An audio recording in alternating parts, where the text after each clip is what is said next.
Hello विद्यार्थियों, स्वागत है आपका पीएसपी स्टडी के ऑनलाइन प्लेटफॉर्म पर। जैसा कि आप सबको पता है विद्यार्थियों, महाराणा सांगा पढ़ रहे थे मेवाड़ रियासत के अंतर्गत, और आज हमारी मेवाड़ रियासत में अगली क्लास है। सांगा का पिछला पार्ट हमने देखा, उसमें सांगा के बारे में हमने सामान्य परिचय देखा था और कुछ सांगा के प्रारंभिक युद्ध जो थे उनके बारे में पढ़ा था। आज हम सांगा के बारे में और ऐतिहासिक युद्ध के बारे में पढ़ना चाहते हैं, और एक ऐसा युद्ध जिसको इतिहास आज भी याद रखता है। इतिहास लगातार उस युद्ध को ये कहूँ कि मैं इतिहास के पन्नों में छप चुका है। वो युद्ध न केवल इतिहास के पन्नों में छपा है, अपितु एग्जाम लेने वाले जो होते हैं आपकी संस्थाएं, जैसे कि मैं कहूँ RSM SSB है, RPSC है, उनका भी वो फेवरेट है। वहाँ से कई बार क्वेश्चंस पूछे जाते हैं। अपितु आप मेंस की तैयारी कर रहे हो किसी पेपर की, जैसे कि कोई रिटर्न पेपर होते हैं आपके RS वगैरह के, उनमें आप मेंस देते हो, उनमें भी यहाँ से क्वेश्चन पुटअप किए जाते हैं। तो विद्यार्थी एक महत्वपूर्ण शासक है, महत्वपूर्ण टॉपिक है और महत्वपूर्ण बिंदु, महत्वपूर्ण युद्ध अब हम देखने वाले हैं विद्यार्थियों। तो चलिए दोस्तों आगे बढ़ते हैं आज की क्लास में। सभी जुड़ जाइए। चलिए देखिए, अपने दोस्तों के साथ शेयर कर दीजिए दोस्तों, और वीडियो अगर आपने पिछला वाला नहीं देखा है तो आप उसको ज़रूर देखें। उसको देखेंगे तो आपको अच्छा समझ में आएगा। चलिए आगे बढ़ते हैं। देखिए सबसे पहला बिंदु, देखिए ये आपकी सुविधा के लिए लिखा है। ये सब जो आपको स्लाइड रूप में दिख रहा है, ये आपकी सुविधा के लिए लिखा है, जिससे आपको क्या है, कम समय में ज़्यादा कंटेंट दिया जा सके और बेहतर कंटेंट दिया जा सके। चलिए देखिए विद्यार्थियों, स्टार्ट करते हैं। देखिए शुरुआत करते हैं। महाराणा सांगा हम पढ़ ही रहे थे, 1509 से 28 तक इनका शासनकाल रहता है। रायमल के बाद में ये शासक बनते हैं। आगे हमने शुरुआत के युद्ध देखे थे, मालवा के साथ संघर्ष देखा था, दिल्ली के इब्राहिम लोदी के साथ संघर्ष देखा था, गुजरात के संघर्ष देखा था। अब जो है फाइनली जो संघर्ष है वो किसके साथ है विद्यार्थियों? बाबर के साथ। तो बाबर के साथ क्या संघर्ष रहा, क्या क्या कारण रहे बाबर के साथ, उनके बारे में चर्चा करते हैं। मैं पहले चर्चा करना चाहूंगा कि बाबर ने क्यों युद्ध लड़े, सांगा के साथ युद्ध क्यों हुआ, तो बाबर के साथ लड़ाई के क्या क्या कारण रहे, हम पहले उन पे चर्चा करेंगे विद्यार्थियों। चलिए देखिए, पहला कारण रहा था राजनीतिक महत्वाकांक्षाएं, और ये दोनों की थी। सीधी सी बात है, राजनीतिक महत्वाकांक्षाएं होती हैं विद्यार्थियों, इसमें बिल्कुल भी संदेह नहीं है। और क्यों ना हो राजनीतिक महत्वाकांक्षा। बाबर जब आया था, भारत आया था, फरगना से बाबर भारत आया था, तो उसकी इच्छा थी कि वो भारत पे राज करे। और उस समय भारत में दो महान शक्तियां, अफगान और राजपूत। तो अगर भारत पे राज करना है तो अफगान राजपूतों को हराना बनता है, और अफगानों को तो उसने पराजित कर दिया था। हमने पढ़ा था पानीपत का प्रथम युद्ध, जिसमें इब्राहिम लोदी को पराजित कर दिया था और उसे उस युद्ध में मार भी दिया था। अब बचा कौन? राजपूत। तो अगर बाबर को ये अच्छी तरह मालूम था कि अगर मुझे भारत में राज करना है तो मुझे किसको हराना पड़ेगा? राजपूतों को हराना पड़ेगा। और राजपूतों का जो उस समय का सरदार था वो था महाराणा सांगा। तो इसीलिए सांगा को हराना जरूरी था। तो एक कारण तो ये था, राजनीतिक महत्वाकांक्षा। दूसरा क्या था? अरे सांगा ने दिल्ली के लगभग 200 गांवों पर अधिकार कर लिया था, मतलब कुछ क्षेत्र पर अधिकार कर लिया था। ये बात सल्तनत काल की है। सल्तनत जो काल था उसके समय में बात कर रहे हैं हम। तो इसमें क्या था, जब इब्राहिम लोदी को पराजित किया था सांगा ने, तो इब्राहिम लोदी के कुछ क्षेत्रों पर सांगा का अधिकार हो गया था। जब इब्राहिम लोदी को पराजित किया था सांगा ने, तो सांगा ने दिल्ली के कुछ क्षेत्रों पर जो इब्राहिम लोदी के अंडर आते थे, उन क्षेत्रों पर सांगा ने अधिकार कर लिया। कुछ समय बाद बाबर ने जब दिल्ली पर अधिकार किया तो वो क्षेत्र अब इब्राहिम लोदी का नहीं रहा, अब वो बाबर का हो गया। तो बाबर को लगने लगा कि सांगा ने मेरे क्षेत्रों पर क्यों अधिकार कर रखा है। तो उन गांव को छुड़ाने के लिए, उन गांव पर अधिकार सांगा का था, इस कारण बाबर ने किस पर आक्रमण किया? सांगा पर आक्रमण किया। दूसरा कारण है। तीसरा, अफगान राजपूत दोस्ती। बाबर ये बिल्कुल नहीं चाहेगा कि उसके दोनों दुश्मन एक हो जाएं। बाबर के दो ही दुश्मन थे, अफगान और राजपूत, क्योंकि भारत की दो ही शक्तिशाली शक्ति जो थी वो थी एक तो राजपूत और एक अफगानों की। तो बाबर ये बिल्कुल नहीं चाहेगा कि वो दोनों मिल जाएं। अफगानों का सरदार हुआ करता था कौन? इब्राहिम लोदी। और राजपूतों का सरदार था कौन? ये अपना महाराणा सांगा। बाबर ने, पहले हम बात करें तो बाबर ने अफगान सेनापति, जो अफगान शासक था इब्राहिम लोदी, उसको पराजित कर दिया था। उसके बाद में ये कहूँ कि मैं पानीपत का प्रथम युद्ध हमने देखा था, पानीपत के प्रथम युद्ध में इब्राहिम लोदी को पराजित कर देता है और उसके बाद महमूद लोदी जो इब्राहिम लोदी का भाई था ये आ जाता है सांगा के पास। और हसन खां मेवाती ये अलवर मेवात क्षेत्र का था, ये भी किसके साथ आ जाता है बताओ, महाराणा सांगा के साथ आ जाता है। तो एक तो महमूद लोदी इब्राहिम लोदी का भाई और एक हसन खां मेवाती दोनों किसके साथ आ जाते हैं, महाराणा सांगा के साथ आ जाते हैं और एक गठबंधन बना लेते हैं, एक दोस्ती कर लेते हैं। तो ये बिल्कुल पसंद नहीं था बाबर को कि जो ये कहूँ कि मैं अफगान है वो किसके साथ मिल जाएं, राजपूतों के साथ मिल जाएं। अगला कारण जो लगाया वो एक तरह से ये कहूँ कि मैं आरोप सा लगाया था, ये तो सांगा पर वचन भंग का आरोप लगाया। सांगा पर किसका आरोप लगाया, वचन भंग का। और वो इस तरह से है कि बाबर अपनी पुस्तक लिखता है, एक बाबर की पुस्तक है एक और वो है बाबरनामा। पुस्तक क्या है, ये डेली डायरी है, आप लोग लिखते होंगे डायरी, उसी प्रकार से बाबर की ये डायरी है। बाबर की डायरी का नाम है बाबरनामा, डेली लिखता था बाबरनामा। तो बाबर अपनी बाबरनामा में ये कहता है कि मुझे दिल्ली पर आक्रमण करने के लिए राणा सांगा ने कहा था, उसने कहा कि तुम उधर से आओ मैं इधर से आ रहा हूं और दोनों मिलकर इब्राहिम लोदी पर आक्रमण करेंगे। और बाद में ये भी कहता है कि मैं तो आ गया, मैंने मैदान भी जीत लिया पर वो काफिर अभी तक नहीं आया। मतलब मैं आया, मैंने मैदान जीता, इब्राहिम लोदी को पराजित किया, लेकिन वो काफिर अभी तक नहीं आया। काफिर किसके लिए बोला, सांगा के लिए बोला, तो वो काफिर अभी तक नहीं आया। ये आरोप लगाता है, उसने ये कहता है कि सांगा ने मुझे वचन दिया था कि मैं युद्ध में तेरी सहायता करूंगा, लेकिन वो नहीं आया। तो ये वचन भंग का आरोप लगाता है कौन, बाबर। किस पे लगाता है, महाराणा सांगा पे लगाता है। तो ये कुछ कारण रहे बाबर के और सांगा के मध्य में, जिन्होंने इन दोनों के मध्य में युद्ध हुआ। अभी तो देखें हम कि राजनीतिक महत्वाकांक्षा, चलो मान भी लेते हैं कि राजाओं की राजनीतिक महत्वाकांक्षाएं होती हैं। दूसरा कारण यह था कि सांगा ने दिल्ली के लगभग 200 गांवों पर अधिकार किया। ये भी मान लेते हैं कि जब इब्राहिम लोदी को पराजित किया तो कुछ गांवों पर अधिकार कर लिया होगा। अफगान राजपूत दोस्ती, ये भी सही है कि महमूद लोदी और हसन खां मेवाती दोनों किसकी तरफ आ गए थे, राजपूतों की तरफ आ गए थे। पर यह जरूर थोड़ा ऐसा लगता है मुझे कि सांगा पर वचन भंग का आरोप लगाया, मतलब सांगा ने इब्राहिम लोदी को हराने के लिए बाबर को बुलाया था। ऐसा हो ही नहीं सकता, क्योंकि हमने पढ़ा था सांगा ने तो खुद इब्राहिम लोदी को 2 बार पराजित किया है, और इस इब्राहिम लोदी को पराजित करने के लिए बाबर की मदद ले, ऐसा नहीं हो सकता। तो कहीं ना कहीं ये अतिशयोक्ति लगती है। पर फिर भी जो भी है बाबरनामा में लिखा हुआ है, अपन से पूछा जाए तो अपन दे देंगे कि क्या क्या कारण इसके रहे। तो इन सब कारणों के बाद में अब बात आती है किसकी, बाबर। अब बाबर आक्रमण करेगा किस पर, सांगा पे। तो हुआ इस तरह से कि जब बाबर ने दिल्ली पर अधिकार कर लिया, आगरा पर अधिकार कर लिया, तो दिल्ली और आगरा से सटे हुए क्षेत्रों पर भी अधिकार करना स्टार्ट कर दिया, यानी राजपूतों के एरिया में आने लग गया और भरतपुर होते हुए कुछ क्षेत्रों पर अधिकार कर लिया। और उधर राणा सांगा ने भी अपनी चौकियां सुदृढ़ की थी जब बाबर ने दिल्ली पर अधिकार किया। तो एक बयाना नाम की चौकी हुआ करती थी, बयाना की चौकी हुआ करती थी, और बयाना की चौकी पर अधिकार कर लिया बाबर ने। बयाना की जो चौकी थी उस पर अधिकार कर लिया किसने, बाबर ने। ये कहते हैं कि बयाना की चौकी पर जब बाबर ने अधिकार कर लिया, तो ये बात जब सांगा को पता चली, बाबर ने उसका जो रक्षक था वो मेहंदी ख्वाजा को बना दिया, यानी किलेदार। बयाना का किला है, बयाना के किले का किलेदार मेहंदी ख्वाजा को बना दिया। ये बात सांगा को पता लगी, तो सांगा अपनी सेना भेजता है और युद्ध होता है इनके मध्य में। और युद्ध को हम बयाना के नाम से जानते हैं, बयाना का युद्ध। तो ये 16 फरवरी को हुआ था 1527, 16 फरवरी 1527, 5-7 दिन चला था युद्ध। तो वैसे 11 से स्टार्ट हो जाता है, तो ये 16 फरवरी 1527 को राणा सांगा और बाबर के मध्य में युद्ध होता है मित्रों। परिणाम क्या निकलता है, परिणाम निकलता है राणा सांगा की विजय। हालांकि सेनाओं के मध्य में युद्ध हुआ था, सेनाएं लड़ी थी, बाबर तो खुद आया भी नहीं था युद्ध में। तो इस युद्ध में राणा सांगा की क्या होती है, विजय होती है। मेहंदी ख्वाजा संरक्षक था और एक और सेनापति भेजा था बाबर ने, किसको, सुल्तान मिर्जा को।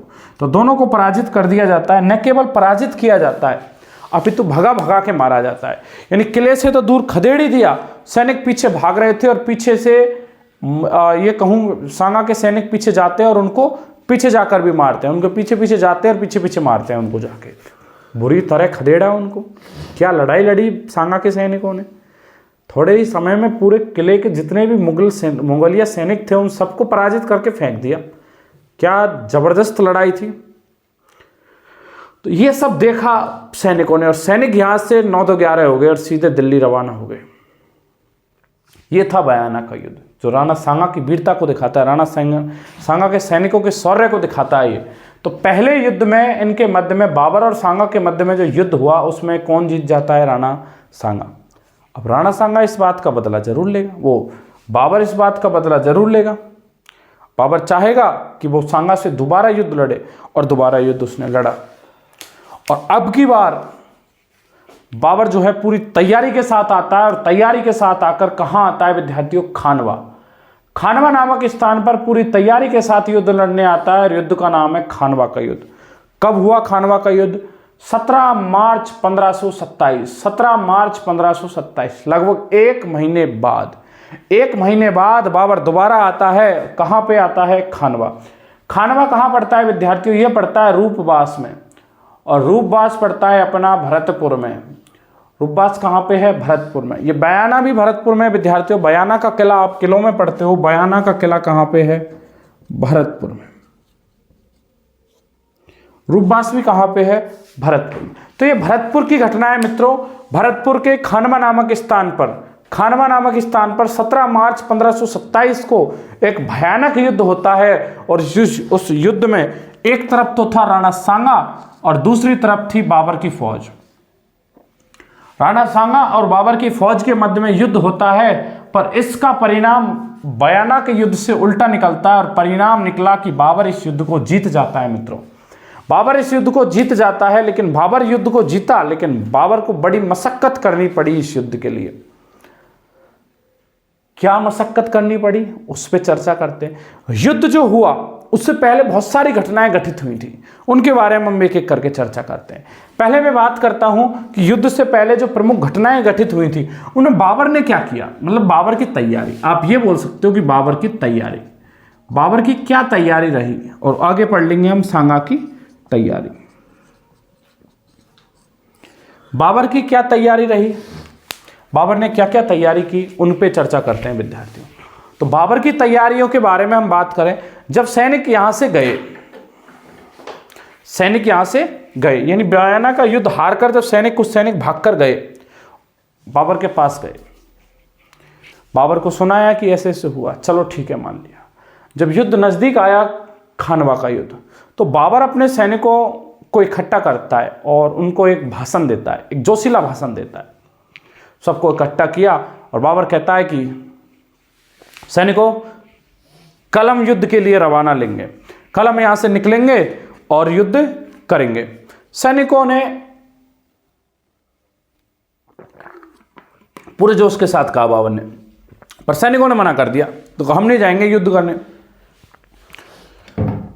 बाबर कहता है क्यों नहीं जाओगे? उसने कहा कि वो बयाना के युद्ध में कैसे भगा भगा के मारा था हम लोगों को, हम वहां गए तो फिर भगा भगा के मारेगा, कौन लड़ेगा हमारा, कौन मरेगा हमारा, ऐसा सब बोल दिया। उधर क्या मुगलियों की जो थी, मुगल के, हम पूरे मुस्लिमों की गुप्तचर जो व्यवस्था थी वो मजबूत हुआ करती थी। उधर गुप्तचर व्यवस्था ने इस तरह से उनको संदेश दिया था कि राणा सांगा के पास एक विशाल सेना है, राणा सांगा के साथ एक विशाल सेना है, और ऊपर से सेना के साथ साथ राणा सांगा खुद की एक आंख नहीं है, खुद का एक हाथ यहाँ से कटा हुआ है, पैर से लंगड़ा है, पूरा डांकी टाइप का आदमी है, पूरा एक तरह से मैं कहूँ कि आदमी क्या भूत है एक तरह से। कैसे लड़ेंगे उससे? हाथ नहीं, पैर नहीं, आंख नहीं, फिर भी लड़ने आ रहा है। अब बताओ कौन लड़ेगा, मारेगा वो हमें। मतलब एक तरह से सैनिकों के अंदर दहशत बैठ गई, बुरी तरह से दहशत बैठ गई। बाबर को लगा कि ये क्या मामला उल्टा हो रहा है। सारे सैनिकों ने फ्रंट होकर मना कर दिया कि हम युद्ध को नहीं लड़ेंगे। फिर बाबर अपनी जो आखिरी इक्का था उसको फेंकता है, और बाबर कहता है कि तुम्हें क्या लगता है? बाबर खुद के लिए लड़ना चाहता है। अब पीछे से कोई सैनिक बैठा होगा, उसने हाँ बिल्कुल खुद के लिए लड़ना चाहता है। बाबर कहता है नहीं, ये तुम्हारी गलतफहमी है जो आप बोल रहे हो। बाबर ना तो खुद के लिए लड़ना चाहता है, ना साम्राज्य विस्तार के लिए लड़ना चाहता है। बाबर अगर लड़ना चाहता है तो इस्लाम की इबादत के लिए लड़ना चाहता है, इस्लाम के प्रचार के लिए लड़ना चाहता है। और अल्लाह ताला ने फरमाया है कि धरती के इस छोर से लेकर उस छोर तक, अटक से लेकर कटक तक, पूरे क्षेत्र पर मुगलिया पर्चा, मुस्लिम सत्ता विराजमान होनी चाहिए, मुगलिया पर्चा लहराना चाहिए। और यदि तुम लोग नहीं आना चाहते हो तो मत आओ। कल मैं जाऊंगा और युद्ध को लड़ूंगा, और यदि मैं युद्ध में वीर गति को प्राप्त हो गया तो मुझे जन्नत नसीब होगी, जन्नत में हूरें मिलेंगे मुझे, और यदि मैं जीत गया तो मैं गाजी बन जाऊंगा। इस तरह से बाबर एक लंबा जोशीला भाषण देता है। पीछे सैनिक कहते हैं चलो मान लिया कि ये धर्म के लिए लड़ना चाहता है तू, पर भैया अल्लाह पर इस्लाम में तो ये भी लिखा है कि शराब पीना मना है। आपके हाथ में तो अभी भी गिलास लगा हुआ है। बाबर पूरा शराबी टाइप का आदमी था, एक तरह से पूरी तरह दारूडी टाइप का आदमी था। बाबर अपनी बाबरनामा में खुद लिखता है कि आज सुबह का मौसम अच्छा था, सुबह जगे, चाय के स्थान पे मुझे बोतल दिखाई दी तो मैंने बोतल पी ली। लंच हुआ, लंच में मैंने एक बार और पैग मार लिए दो। शाम के टाइम पे मौसम सुहावना हो रहा था, कुछ मित्र आए मेरे, मित्रों के साथ में फिर लगा ली। रात को नींद नहीं आ रही थी तो मैंने शाम को सोते सोते 2 पैग और मार ली। मतलब उस तरह से पूरी व्यथा लिखी है बाबरनामा के पेज पेज पर, शराब फैला रखी है उसने, और पूरी तरह से इस तरह से पेश कर रखा है कि हाँ मैं पूरी तरह शराबी हूँ। बाबर ने कहा ये बात तो सही कह रहे हो तुम। बाबर ने कहा चलो ठीक है, अगर तुम्हें मेरी शराब से एलर्जी है तो आज के बाद मैं शराब नहीं पीऊँगा। ये वाली बात बोल दी कि शराब नहीं पीऊँगा। चलो साहब शराब नहीं पिएगा। उसने कहा भैया अल्लाह ताला में तो ये वो इस्लाम में तो ये भी लिखा है कि मुसलमान मुसलमान से कर नहीं लेगा, तू तो लेता है। एक कर लिया जाता था, वो था तमगा कर। धार्मिक कर हुआ करता था एक, जैसे तीर्थ यात्रा के लिए जाते हैं हिंदुओं में, उसी प्रकार से मुस्लिमों में हज यात्रा वगैरह जो तीर्थ यात्रा हुआ करती थी उनका कर लिया जाता था। तो बाबर ने कहा कि चलो तमगा कर भी हटाया जाता है। फिर से एक सैनिक बोला ठीक है, पर हम लड़ने के लिए तैयार। उसने कहा तुम लड़ने के लिए तैयार हो तो मैं जीत गया तो तुम्हें दीनारे भी बांटूंगा, तुम्हें दीनारे भी बांटूंगा। इस तरह से एक बड़ा लंबा भाषण दिया और सैनिकों को कूट कूट से उस धर्म युद्ध के लिए, जिहाद युद्ध के लिए तैयार कर दिया, उस इस्लाम युद्ध के लिए तैयार कर दिया, और सारे के सारे सैनिक अब युद्ध के लिए तैयार हो जाते हैं। तो ये पूरी घटनाक्रम बाबर ने किया। बाबर ने तैयारी की। बाबर ने जो मुख्य पैंतरा था बाबर का वो था धर्म युद्ध। तो बाबर ने इस युद्ध को धर्म युद्ध की संज्ञा दे दी, और बाबर ने यह भी कहा कि अगर मैं जीत गया तो गाजी बन जाऊंगा। और हम पढ़ते हैं कि बाबर ने इस युद्ध के बाद गाजी की उपाधि धारण की। तो कौन से युद्ध के बाद बाबर ने गाजी की उपाधि धारण की? खानवा युद्ध के बाद। खानवा युद्ध में विजय के बाद बाबर किसकी उपाधि धारण करता है? गाजी की उपाधि धारण करता है। तो ये कुछ तैयारी थी किसकी बताओ मित्रों? बाबर की तैयारी थी। अब हम पढ़ लेते हैं दूसरे पक्ष की तैयारी। बाबर की सेना इधर तैयार हो गई है बिल्कुल, और ये युद्ध के लिए क्या हो गई? रवाना। युद्ध के लिए रवाना हो गई है। इधर अब सांगा की सेना को तैयार करते हैं और इसको भी युद्ध के लिए रूपबास पहुंचाते हैं, खानवा पहुंचाते हैं, क्योंकि इनके ये मध्य में युद्ध भी तो कराना है। तो अब इधर सांगा जो है, सांगा की तैयारी क्या थी? सांगा की जो तैयारी थी वो पुरानी पद्धति हुआ करती थी, एक पाती पर्वन प्रथा। सांगा ने जो पुरानी पद्धति पाती पर्वन प्रथा उसको पुनर्जीवित किया। क्या है पाती पर्वन प्रथा? पाती पर्वन प्रथा इस टाइप की है कि इसके लिए युद्ध में जाने के लिए जितने भी राजपूत शासक हैं उन सबको आमंत्रण भेजा जाता है कि आप आओ, हमारी सहायता करो, सब मिलकर एक छत्र के नीचे लड़ेंगे। और महाराणा सांगा एकमात्र ऐसे शासक रहे जिनके मध्य में सभी राजपूत शासकों का एक संघ बना।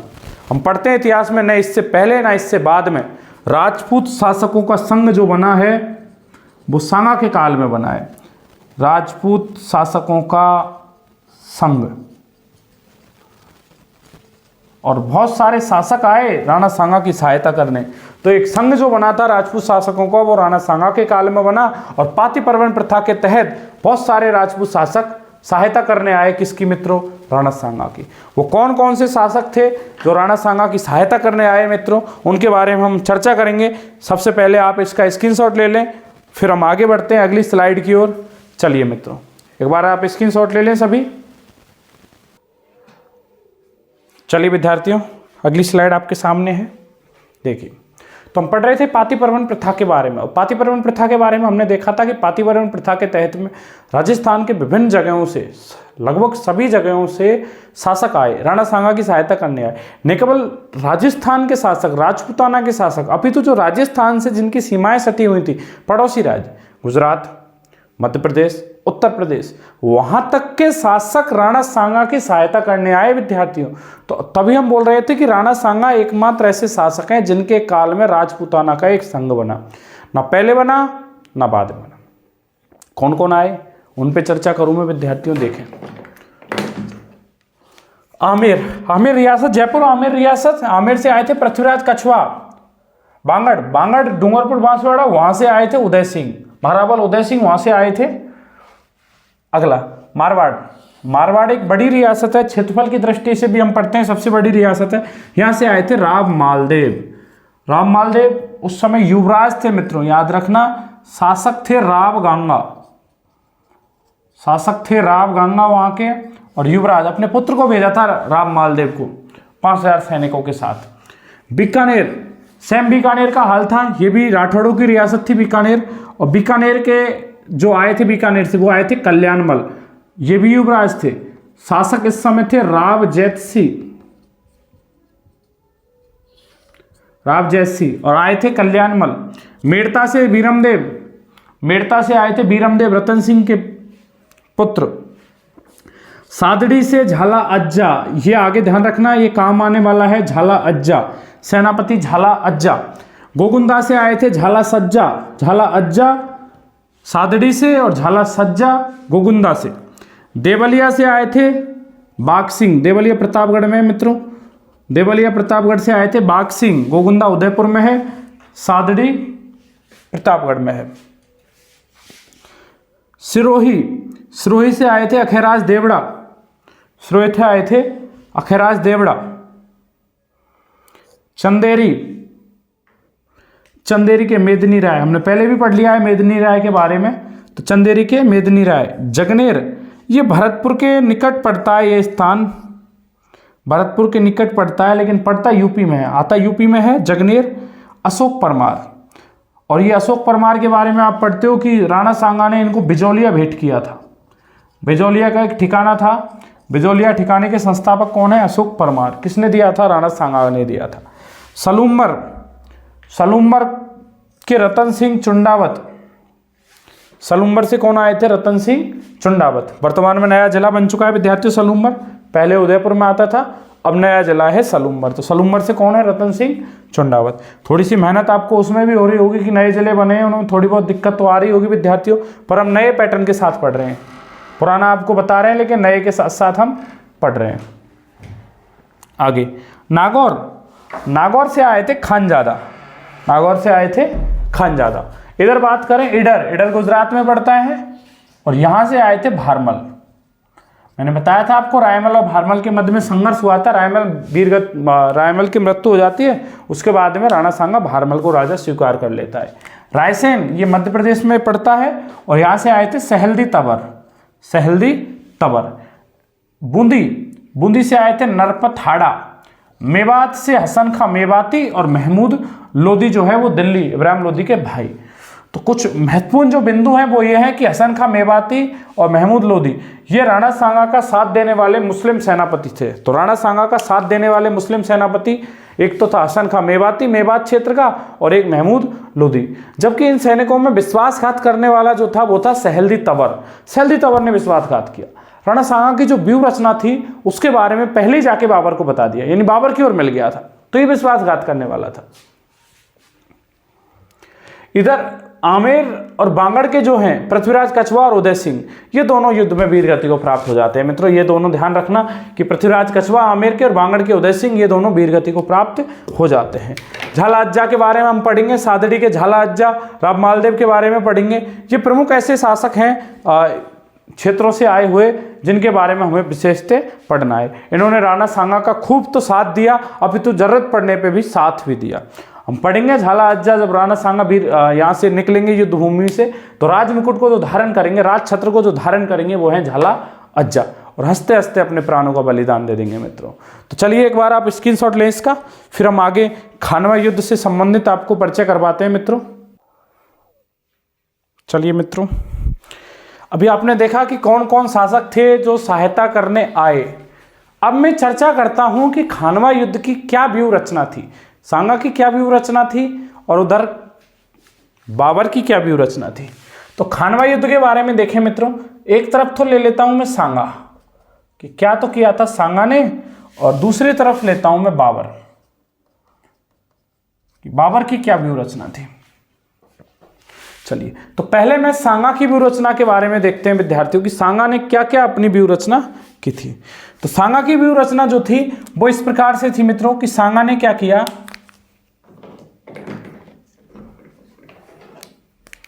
सबसे आगे जो थे उन्होंने सैनिक इकट्ठे किए अपने। सांगा के सबसे आगे क्या थे, सैनिक। ये छोटे छोटे जो आपको दिखाई दे रहे हैं ये हैं सैनिक। ऐसे करके सैनिक सांगा ने क्या है, कुछ टुकड़ियां बनाई अपनी इस तरह से। तो कुछ टुकड़ियां थी जो सांगा की आगे युद्ध लड़ने के लिए काम में आ रही थी, और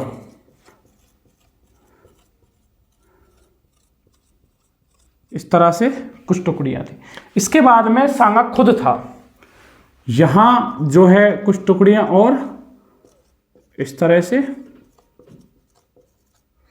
और यहां पे सांगा स्वयं था मित्रों। सांगा यहां पे सांगा स्वयं था, ये कुछ सैनिक टुकड़ियां और थी। तो इस तरह से सैनिक टुकड़ियां थी, और यहां पे कौन था, सांगा। यहां पे सांगा था। सांगा के पीछे जितने भी जो थे, जो सहायता करने आए थे, हमने देखा था अनेकों जगह से, राम मालदेव, कल्याणमल, झाला अज्जा, झाला सज्जा, उदय सिंह, रतन सिंह चुंडावत, ये जितने आए थे वो सब यहाँ इकट्ठे थे, जो भी सहायता करने आए थे। और इनके पीछे फिर इनकी सेना, जो भी ये सेना लाए थे वो, इनके पीछे इनकी क्या थी, सेना थी मित्रों। जितनी भी ये सेना लाए थे ये इनके पीछे इनकी सेना थी। तो इस तरह की जो व्यूह रचना थी, ये इनके पास में इनके जो विश्वस्त सैनिक थे, विश्वस्त सेनापति थे वो, और आगे इस पूरी सेना को कमांड करने के लिए जो सेनापति थे वो लगाए। पूरी सेना को जो कमांड करेंगे वो सेनापति। तो ये प्रमुख सेनापति थे इनके, जो हरावल भाग में रहते हैं सेनापति। इधर ये सांगा। ये व्यूह रचना थी किसकी, सांगा की, बिल्कुल सीधी सादी रचना। बात करूं मैं किसकी, बाबर की। तो बाबर की व्यूह रचना ऐसी नहीं थी। बाबर ने क्या किया, युद्ध से पहले गहरी खाइयां खुदवा दी। इधर तो लगवाए अपने तोपची, ये थे बाबर के तीरंदाज। इस श्रेणी में तो लगवाए बाबर ने क्या मित्रों, तीरंदाज। इस टाइप से तो लगवा दिए बाबर ने तीरंदाज। तीरंदाज यहां खुदवा दी खाई, ये क्या है मित्रों, खाई। और यहां पे क्या किया उसने, तोपें लगवा दी। फिर बैलगाड़ी का जो पार्ट होता है वो लगवा दिया। फिर उसके बाद में क्या लगवाई, तोपें लगवा दी। फिर वो बैलगाड़ी का पार्ट सा लगवाया और फिर तोपें लगवा दी।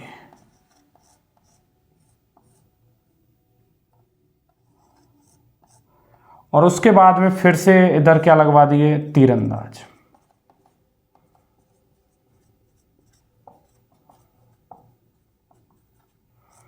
तीरंदाज इधर क्या लगवा दिए, तीरंदाज। तो इस तरह से जो व्यूह रचना बनाई थी वो किसने बनाई थी मित्रों, बाबर ने बनाई थी। तो इस टाइप की जो व्यूह रचना थी वो बाबर की थी। ये बाबर की क्या है मित्रों, तोपें।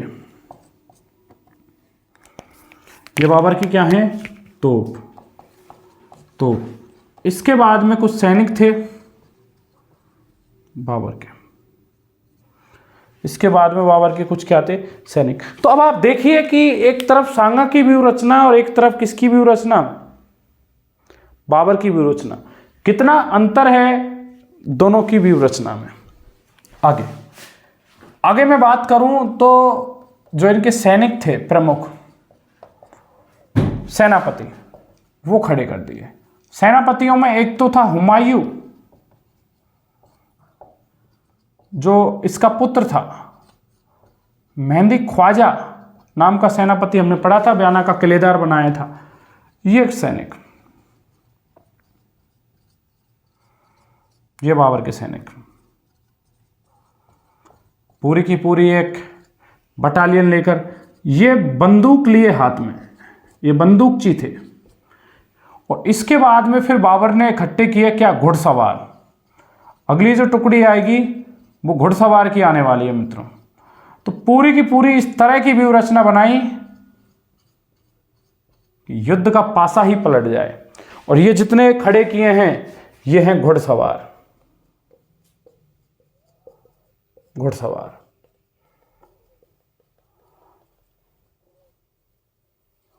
ये घुड़सवार, घुड़सवारों के बाद में फिर एक ऊंचा सा रेत का टीला बनवाया, एक ऊंचा रेत का टीला बनवाया और टीले पे खुद बैठ गया और अपने चारों तरफ सेना, कि भैया मेरे बचाव में सबसे ज्यादा रहनी चाहिए सेना, ना आगे से कोई आए ना पीछे से कोई आए, सबसे ज्यादा जो बचाव में सेना है वो बाबर की रहेगी। तो ये पूरा जो पक्ष है, पूरा जो घिरा पक्ष है, ये बाबर की सेना का था। तो इस टाइप की जो व्यूह रचना थी वो किसकी थी मित्रों, बाबर की। ये बाबर है, ये बाबर। उधर हमने देखा गहरी खाई, सेम इसी प्रकार से नीचे गहरी खाई,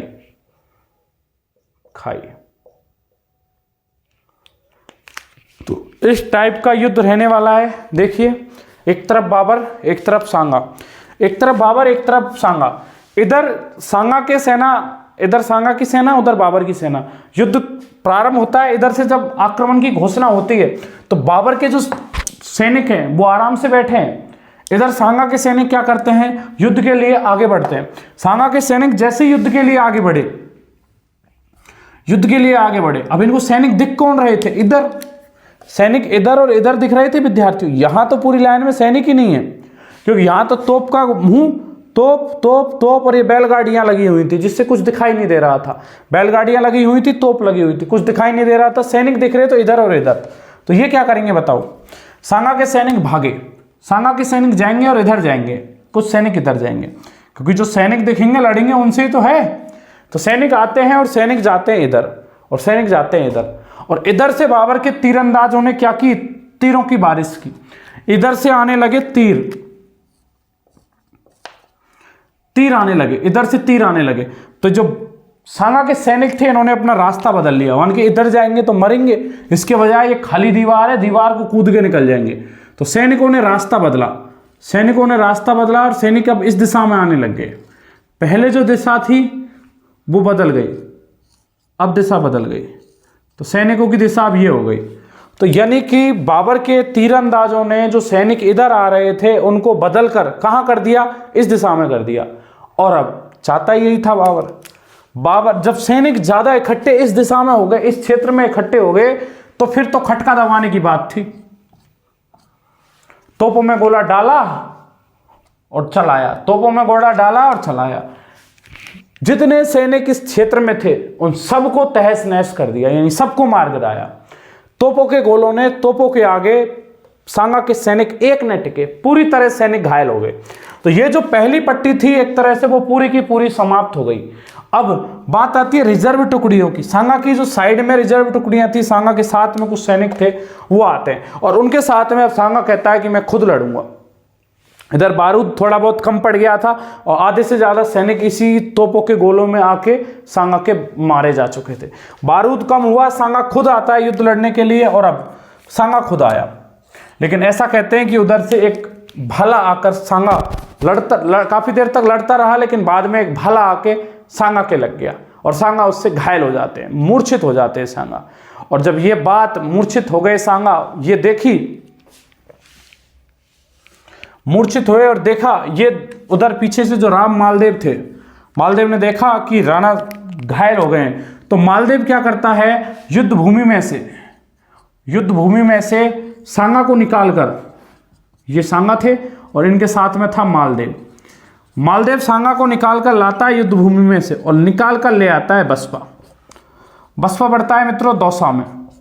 बसपा दौसा, युद्ध भूमि में से निकाल कर ले आता है बसपा दौसा में, और बसपा दौसा में लाकर इनका क्या करता है, इलाज किया जाता है। तो यहां से थोड़ा सा ध्यान रखने वाली बात है कि बसपा दौसा कौन लाया था, मालदेव। कई बार पूछा भी जा चुका है कि युद्ध भूमि में से निकाल कर लाने वाला कौन था, बसपा दौसा में लाने वाला कौन था, तो वो था कौन, राम मालदेव। चलिए इधर जब युद्ध का क्या हाल होगा, युद्ध का हाल होगा क्या, युद्ध का जो नेतृत्व था वो करेगा अब झाला अज्जा। राणा सांगा को जब भार भेजा तो पूरे युद्ध की जिम्मेदारी किसने ले ली, झाला अज्जा ने ले ली, और झाला अज्जा ने राज छत्र धारण किया। न केवल राज छत्र धारण किया अपितु सांगा बाबर की सेना के साथ लड़ा। सांगा की अनुपस्थिति में बाबर की सेना के साथ लड़ने वाला कौन, झाला अज्जा। झाला अज्जा का साथ और अन्य राजपूत सरदारों ने, सेनापतियों ने दिया, लेकिन परिणाम बाबर के तोपों के आगे, बाबर के तीरंदाजों के आगे, बाबर के बंदूकचियों के आगे, बाबर के घुड़सवारों के आगे ये सेना ज़्यादा समय तक नहीं टिक पाई, और ये जो सांगा का जो खेमा था ये वीर गति को प्राप्त हो जाता है। कुछ लोग जो सांगा को सुरक्षित निकालकर बसपा दौसा में ले गए थे वो जीवित रहे।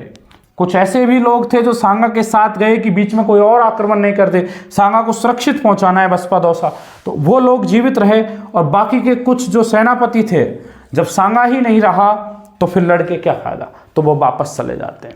और हालांकि बाबर का शुरू से टारगेट यही था, बाबर ने ये कहा कि आप एक बार सेना को झंझोर के रख दो राजपूतों की, फिर राजा स्वयं लड़ने आएगा, और एक बार राजा आया फिर टारगेट तुम्हारा राजा होना चाहिए। क्योंकि राजपूतों की एक वो थी कि अगर राजपूतों में आपने राजा को टारगेट कर लिया, राजा मर गया, तो पूरी सेना कितनी भी बड़ी रहो, सेना कुछ नहीं करेगी। राजा जीवित है, सेना लड़ रही है, राजा नहीं तो सेना नहीं। कितनी भी बड़ी सेना हो, अगर राजा उसका मर गया, राजा को बंदी बना लिया, तो सेना कुछ नहीं करेगी। तो बाबर टारगेट कर रहा था सांगा को, और उसका एक सफल हुआ। तो बसपा दौसा में लाया जाता है इसको, और बसपा दौसा में कौन लाता है, मालदेव। मालदेव लेके आता है। युद्ध का परिणाम क्या निकलता है मित्रों, बाबर इस युद्ध को जीत जाता है। बसपा दौसा में इलाज किया जाता है, और बाद में इनको रणथंभौर ले जाया जाता है, और रणथंभौर में ही इनका क्या किया जाता है, इलाज किया जाता है। रणथंभौर में पूर्णतः इलाज होता है, और रणथंभौर में जब इनका इलाज हो गया, पूर्णतः ये सही हो गए, तो फिर बाद में जब इनको अच्छी तरह से होश आया, और जब इनसे पूछा गया कि हाँ जी कैसी तबीयत है, सांगा कहता है तबीयत छोड़ो, ये बताओ कि मुझे यहाँ क्यों लाए हो तुम, युद्ध भूमि में क्यों नहीं ले जा रहे मुझे। उनके साहब युद्ध भूमि कैसी युद्ध भूमि, वहाँ तो हार गए युद्ध हम, बाबर के सैनिकों ने हमें जितने सैनिक थे हमारे वो सब वीर गति को प्राप्त हो गए, युद्ध को हार गए हम। सांगा कहता है कैसी बात कर रहे हो तुम, तुरंत खड़ा होता है और मेरी तलवार कहाँ है, मेरा भाला कहाँ है, मुझे लाओ। सारे के सारे वहाँ के जितने सरदार खड़े थे वो सब देख रहे थे, क्या योद्धा है, क्या जबरदस्त योद्धा है। एक पंक्ति है इनके ऊपर, 80 घाव लगे थे तन में, फिर भी व्यथा नहीं थी मन में, वो लगातार युद्ध की भाव। मतलब आप देखो पूरा शरीर रक्त से छलनी है, शरीर रक्त रक्त हो रहा है, पर जैसे ही होश आया, और होश आते ही मेरा तलवार कहाँ है, मेरा भाला कहाँ है, युद्ध का परिणाम क्या निकला, मुझे बाबर को हराना है, जब तक बाबर को हरा नहीं देता तब तक उस मेवाड़ की पावन धरा पर मैं पांव नहीं रखूंगा, ऐसी प्रतिज्ञा करने लग गया। सैनिक सोचते हैं कि ये क्या बावला हो गया, खुद तो मरेगा, हमें भी मरवाएगा साथ में, क्या करें इसका। उधर कुछ समय बाद 1528 का समय आया, और 1528 में ये सुनने को आया कि 1528 में बाबर जो है वो चंदेरी पर आक्रमण कर रहा है, क्योंकि बाबर का फिक्स प्लान था। बाबर ने सोचा कि हाँ ये युद्ध जीत गए, अब आप उनकी कुंडली निकालो कि कौन कौन सहायता करने आया था सांगा की। उस लिस्ट में नाम आया चंदेरी के शासक मेदिनी राय का। तो बाबर ने कहा चलो मैं चंदेरी पे आक्रमण करने। तो जैसे सांगा को पता लगा कि अब की बार चंदेरी पे आक्रमण हो रहा है, सांगा ने अपनी सेना को आदेश दिया कि चलो हम चंदेरी चलते हैं, मेदिनी राय की सहायता करेंगे। उन्होंने हमारी सहायता की थी, अब हम उनकी सहायता करेंगे। जाते हैं रास्ते में, ऐसा कहते हैं कि परेशान मन से सैनिक जा रहे थे, और राजपूत सरदारों ने मिलकर, एक जगह पड़ती है इरीच, इरीच नामक स्थान पर राणा सांगा को जहर दे दिया। इरीच नामक स्थान पर राणा सांगा को क्या दे दिया, जहर। और आगे चलकर कालपी नामक स्थान पर राणा सांगा की क्या हो जाती है, मृत्यु हो जाती है। तो जहर से मृत्यु हो गई किसकी, राणा सांगा की। तो एक जो महान योद्धा जो था वो कालपी नामक स्थान पर अपने प्राण त्याग देता है। 30 जनवरी 1528 का वो दिन जब राणा सांगा ने अपने प्राण त्याग दिए। कालपी नामक स्थान पर मृत्यु हो जाती है, रीच नामक स्थान पर जहर दिया जाता है, और ऐसा कहते हैं कि बाद में इनका अंतिम संस्कार जो किया गया था वो किया गया था मांडलगढ़ में। मांडलगढ़ भीलवाड़ा में पड़ता है मित्रों, और भीलवाड़ा में इनका अंतिम संस्कार किया गया था। और भीलवाड़ा में इनकी 8 खम्भों की छतरी, 8 पिलर की जो छतरी है इनकी, उसका निर्माण अशोक परमार ने करवाया। तो मांडलगढ़ भीलवाड़ा में इनकी 8 खम्भों की छतरी बनी हुई है। अशोक परमार इसका क्या करवाता है, निर्माण करवाता है। तो ये था सांगा। सांगा किस तरह से युद्ध लड़ा, सांगा ने लगातार युद्ध के लिए लड़ता रहा, हर समय युद्ध को चाहने वाला, युद्ध को इच्छा रखने वाला वो था कौन, राणा सांगा। उधर हमने देखा कि बाबर जो था, बाबर ने युद्ध जीतकर गाजी की उपाधि धारण कर ली थी। तो गाजी की उपाधि धारण करने वाला कौन, बाबर। सांगा, सांगा के बाद हमने इसके पुत्र देखे, और पुत्रों में हमने देखा था कि पुत्रों में रतन सिंह था, भोजराज था, उदय सिंह और विक्रमादित्य। इनके बारे में हमने देखा। भोजराज चूंकि इसकी मृत्यु हो चुकी थी, तो अगला राजा बनेगा कौन, बड़ा पुत्र इसके बाद में ये था, तो रतन सिंह का नंबर आएगा। तो आगे हम देखेंगे कि रतन सिंह राजा बनेगा। रतन सिंह के बाद में हम पढ़ेंगे विक्रमादित्य, और विक्रमादित्य के बाद में अगला आएगा उदय सिंह। तो सारे के सारे राजा बनेंगे एक भोजराज को छोड़कर, रतन सिंह, विक्रमादित्य, उदय सिंह। ये दोनों अलग रानी से थे, हमने बताया था ये दोनों अलग रानी से थे। ये हाडी रानी कर्मावती के पुत्र थे, हाडी रानी कर्मावती के पुत्र थे। और इनकी जो माँ थी वो थी, एक अलग माता थी जिसका नाम था धनवाई। तो ये धनवाई से जन्मे पुत्र थे, ये हाडी रानी कर्मावती से जन्मे पुत्र थे। जब रणथंभौर में रह रहा था, रणथंभौर में जब अपना इलाज करवाया था राणा सांगा ने, तो हाडी रानी कर्मावती और इनके दोनों पुत्रों को रणथंभौर क्षेत्र दे दिया था। आगे इसी को लेकर विवाद उत्पन्न होगा मित्रों, आगे चर्चा करेंगे हम अगली वीडियो में। अभी हम राणा सांगा के एक महत्वपूर्ण जो बिंदु है उस पर और चर्चा कर लेते हैं कि क्या कारण रहे कि राणा सांगा हारा, सांगा की हार के कारण, और हार के अलावा क्या क्या प्रभाव पड़ा, इफेक्ट क्या हुआ, उस पर चर्चा करते हैं। तो एक बार स्क्रीनशॉट ले लें आप।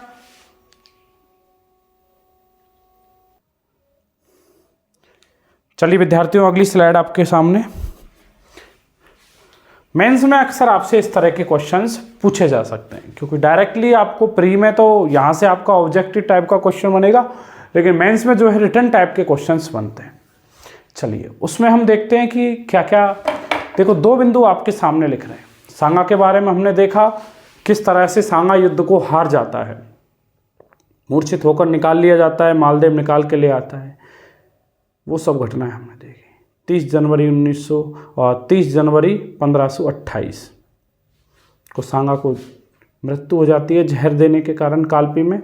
अशोक परमार जो है गजनेर का, वो उसका 8 खम्भों की छतरी बनवा देता है मांडलगढ़ में। चलिए क्या कारण रहा हार का, कि इतनी सेना होने के बावजूद, बाबर से 3 गुनी सेना होने के बावजूद राणा सांगा युद्ध हार गया। कुछ तो विशेष कारण रहा होगा।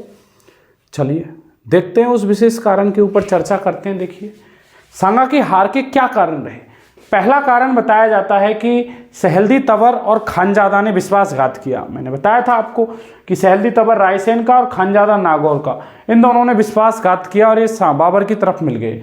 ये बात टॉड कहता है और श्यामल दास कहता है कि इन दोनों ने अगर विश्वासघात नहीं किया होता, युद्ध रचना नहीं बताई होती बाबर को, तो शायद युद्ध का परिणाम कुछ और निकलता। दूसरा, सांगा खुद युद्ध भूमि में आ गया। गोपीनाथ शर्मा ये कहता है कि सांगा अगर खुद युद्ध भूमि में नहीं आता तो ये परिणाम नहीं होता। सांगा खुद युद्ध भूमि में आया, उसके बाद घायल हो गया, बाहर चला गया, नेतृत्व का अभाव रहा, इसके कारण युद्ध हार गए। ये दूसरा कारण गोपीनाथ शर्मा इस बात को कहता है। तीसरा, बाबर की जो तुलगोमा युद्ध पद्धति थी, तुलगोमा युद्ध पद्धति कि आगे इस तरह से ये सैनिक और ये यहाँ पे तोपें सजा दी, पीछे सैनिक, और उसकी तुलगोमा टुकड़ी और थी उसकी जो पीछे से आगे घूम के अटैक करती है उस टाइप से। तो ये जो तुलगोमा युद्ध पद्धति थी, पूरी जो युद्ध व्यूह रचना थी, ये बड़ी खतरनाक थी। बाबर इसको बहुत दूर से सीख के आया था। तो ये इसकी तुलगोमा युद्ध पद्धति हार का कारण बनी। अगला, बाबर का तोपखाना। राजस्थान के इतिहास में पहला युद्ध खानवा का युद्ध था जिसमें तोपों का प्रयोग किया गया। अब ध्यान रखना, बाबर का तोपखाना जो था वो खानवा के युद्ध में प्रयोग हुआ, और खानवा का युद्ध राजस्थान के इतिहास का पहला युद्ध जिसमें तोपों का प्रयोग हुआ। तो बाबर का तोपखाना था। राजस्थान वाले राजपूतानाओं के लोगों को तो पता ही नहीं था कि कहाँ से गोले आ रहे हैं, कैसे गोले आ रहे हैं, और गोले आ रहे हैं और ये आग क्यों उगल रहे हैं। पहली बार कोई आश्चर्यजनक चीज देखी तो डरना तो स्वाभाविक था, ऊपर से मार भी रही है, आग उगल रही है, कैसे लड़े उसके साथ बताओ। तो पहली बार हुआ था ये सब घटनाएं। आगे, सांगा की सेना में एक रूपता नहीं आई, अलग अलग सेनापति। हमने पढ़ा था कि 5000 की टुकड़ी पे एक सेनापति, 4000 की टुकड़ी पे दूसरा सेनापति। तो भैया इनको क्या है कि ये सेनापति जब तक आदेश न दे, जब तक सेना काम नहीं करेगी, तो वो अलग अलग सेनापति थे, तो सेना को तालमेल नहीं बैठ पाया। अगला, पुरानी युद्ध पद्धति, जो बाबर तुलगोमा से लड़ रहा था, वही सांगा अपनी वही ओल्ड नीति से लड़ रहा था कि आगे सेना रख दी, युद्ध करेंगे, भाग के युद्ध लड़ेंगे, तो वो वाली। अगला, बाबर ने युद्ध को तो जिहाद दे दिया, धर्म का युद्ध बोल दिया, मरने मारने को तैयार हो गए, मर मिटने को तैयार हो गए। तो एक वो ये भी बड़ा कारण माना जाता है कि बाबर युद्ध को जीता, जिहाद युद्ध की संज्ञा। अगला, बाबर के तीरंदाज ऐसे थे कि तीरंदाजों ने तो तोपों के आगे लाए सैनिकों को, और बाबर खुद इस बात को मानता है कि हाँ मेरे तीरंदाजों ने ये काम किया, उनको तोपों के आगे लाने का श्रेय जो दिया तीरंदाजों को, तो जीत का श्रेय भी बाबर ही नहीं देता है। अगला, जब बाबर ने बयाना का युद्ध जीता, उस समय बाबर के सैनिक डरे हुए थे। अगर सांगा चाहता तो उसी समय दिल्ली पर आक्रमण कर देता। बाबर को तैयारी के लिए समय नहीं मिलता, और बाबर को तैयारी के लिए समय नहीं मिलता तो सांगा दिल्ली को जीत लेता, लेकिन ऐसा नहीं किया। बाबर को पर्याप्त समय दिया गया, 1 महीने का समय मिला, वो अपनी सेना को संगठित करके आया और युद्ध को जीत गया। अगला, मुगलों के हल्के हथियार जो थे वो आसानी से चलने वाले थे, यानी आसान हथियार थे, चलने में सुविधा रहती थी, कम वजनी हथियार थे, सरल चलाने में आसानी वाले हथियार। जबकि सांगा के हथियार जो थे वो भारी हथियार थे, जिनको छोटे छोटे जो सैनिक हुआ करते थे वो नहीं चला पाते थे, तो ये भी एक कारण माना जाता है। दूसरा, मुगलों जो थे वो घोड़े उनके अच्छे टाइप के थे, अरबी टाइप के घोड़े थे, घोड़े अच्छे थे, तेज दौड़ने वाले, तेज भागने वाले घोड़े थे, जबकि सांगा की सेना में घोड़े कम थे, जबकि हाथी ज्यादा थे। हाथी कम तो घोड़े तेज रफ्तार से दौड़ेंगे, तो ये यहाँ पे एक कमी और दिखती है कि घोड़े मुगलों की सेना में ज्यादा थे और सांगा की सेना में क्या थे, हाथी। तो ये तमाम कारण रहे हार के, सांगा की हार के कारण, खानवा युद्ध में क्यों हारा। हालांकि आप ध्यान रखना, 1 नंबर में भी आपसे ऑब्जेक्टिव टाइप में पूछा जा सकता है कि कौन सा कारण नहीं है उस टाइप से। बाकी मेंस के लिए तो आपको ये तैयार अच्छे से करना है। चलिए अगला, एक और बिंदु आता है कि आपसे पूछ लिया जाए कि खानवा युद्ध के परिणाम क्या रहे, क्या खानवा युद्ध के बाद प्रभाव पड़ा, खानवा युद्ध के बाद राजस्थान इतिहास में क्या क्या चेंजमेंट आए, तो उन पे चर्चा करते हैं। चलिए, पहला चेंजमेंट तो यही था कि बाबर को अगर भारत में राज करना है तो अफगान और राजपूतों को हराना पड़ेगा, और वो काम उसने किया। अफगानों को हराया, राजपूतों को हराया, तो राज करना आसान हो गया। तो अब बाबर के लिए राज करना क्या हो गया, आसान हो गया। दूसरा कारण, खानवा युद्ध अंतिम युद्ध था जिसमें राजपूतों में एकता दिखी, उसके बाद तो एकता ही नहीं है। हमने पढ़ा था कि एकता बने ही नहीं, कोई संघ ही नहीं बना, एक यही संघ बना था, तो एकता जो है वो बिल्कुल बंद हो गई, एकता दिखना। अगला, दिल्ली जीतने की इच्छा जो जाहिर की थी, वो अंतिम शासक था जिसने दिल्ली तक को जीतने की क्षमता रखी, इब्राहिम लोदी को 2 बार पराजित किया, वो कौन, राणा सांगा था। इस युद्ध के बाद राजपूतों की सामरिक कमजोरियां उजागर हुई, मतलब कि राजपूतों के पास क्या क्या है, घोड़े कितने से थे, हाथी की क्षमता क्या है, उनके अस्त्र शस्त्र कैसे हैं, पुराने टाइप के, योजनाएं कैसी हैं, वही पुरानी टाइप की योजना, एक ही तरीके से युद्ध व्यूहरचना में लड़ते हैं। तो ये सारी चीजें उजागर हुई। राजपूतों पर राज कैसे किया जाएगा, वो सब टेक्निक इस युद्ध के बाद पता चली। तो मित्रवत व्यवहार करके राज किया, सारे वैवाहिक संबंध बना के, वैवाहिक संबंध बनाकर राज करना स्टार्ट किया। ये नीति सुलह कुल की नीति अकबर लाएगा। हम पढ़ेंगे आगे अकबर के बारे में, सुलह कुल की नीति लाएगा, वैवाहिक संबंध बनाएगा, मित्रवत व्यवहार बनाएगा, संधि करेगा और राजपूत शासकों पे क्या करेगा, राज करेगा। तो ये कुछ युद्ध के परिणाम रहे, इसके बाद में ये चेंजमेंट आए, ये सारी बातें। अगला कर्नल जेम्स टॉड। अब सांगा की कुछ उपाधियों के बारे में पढ़ लेते हैं मित्रों। कर्नल जेम्स टॉड ने सांगा को कहा था सैनिकों का भग्नावशेष, और एक और उपाधि मिलती है सांगा की हिंदूपति, हिंदूपति या हिंदूपति। हिंदूपति किसको कहा जाता है, सांगा को ही कहा जाता है हिंदूपति या हिंदूपति। सैनिकों को भग्नावशेष, 80 घाव थे सैनिक सांगा के, तो इसलिए इसको सैनिकों का भग्नावशेष कहा जाता है। अगला कर्नल जेम्स टॉड ये कहता है कि राणा सांगा के दरबार में राणा सांगा के लिए हमेशा 7 राजा, 9 राव और 104 सामंत हमेशा उनकी सेवा में उपस्थित रहते थे। राणा सांगा के लिए कहता है कि 7 राजा, 9 राव और 104 सामंत हमेशा सांगा की सेवा में उपस्थित रहते थे। कितनी बड़ी बात है, कितना बड़ा शासक होगा उस समय का, जो पूरे राजपूताना को एक करने की ताकत रखता है, पूरे राजपूताना को अपने छत्र के नीचे युद्ध लड़ाने की शक्ति रखता है। वो न केवल राजपूताना के शासकों को अपितु दिल्ली तक युद्ध करने की क्षमता रखता है। तो आप सोचिए विद्यार्थियों कि वो कितना महान शासक रहा होगा जिसके बारे में आज हम पढ़ रहे हैं। आप कक्षा जो एनसीईआरटी की किताबें हैं उनमें भी आप देखते हो कि राणा सांगा के बारे में बहुत कुछ लिखा हुआ है। उस महान योद्धा के बारे में आज तक हम पढ़ते आए हैं, जिसने पूरा जीवन अपने युद्धों के लिए निकाल दिया। क्या सुंदर कविता लिखी है उसके बारे में। 80 घाव लगे थे तन में, फिर भी व्यथा नहीं थी मन में। हर समय युद्ध को चाहने वाला, युद्धों के लिए जाने जाने वाला, ऐसा शासक जिसने पूरा जीवन अपने युद्धों के लिए बिता दिया, वो था महान महाराणा सांगा। मांडलगढ़ भीलवाड़ा में अंतिम संस्कार, 8 खम्भों की छतरी अशोक परमार ने बनवाई, बसपा दौसा में मालदेव लेके आया, इरिच में जहर दिया, कालपी में मृत्यु हो गई, 30 जनवरी ध्यान रखनी है। तो ये था राणा सांगा का एक छोटा सा संक्षिप्त इतिहास हम पढ़े विद्यार्थियों। एक बड़ा राजा, महान शासक, कैसे उसको एक क्लास में समेटा जा सकता है मित्रों। चलिए मित्रों, उम्मीद करते हैं आज की क्लास आपको पसंद आई होगी।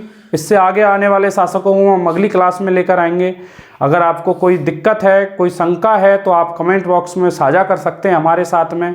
अपने दोस्तों के साथ चैनल को शेयर करें मित्रों, और ज़्यादा से ज़्यादा सब्सक्राइब करें मित्रों। आपके सब्सक्राइब से हमें हौसला मिलता है मित्रों। जितना आप ज़्यादा सब्सक्राइब करोगे, लाइक करोगे, हमें यहाँ पे मोटिवेशनल मिलता है। हमारे लिए यही मोटिवेशन है कि आप हमारे चैनल को ज़्यादा से ज़्यादा लाइक करें, शेयर करें। आपकी दुआएं इसी तरह से मिलती रहे मित्रों।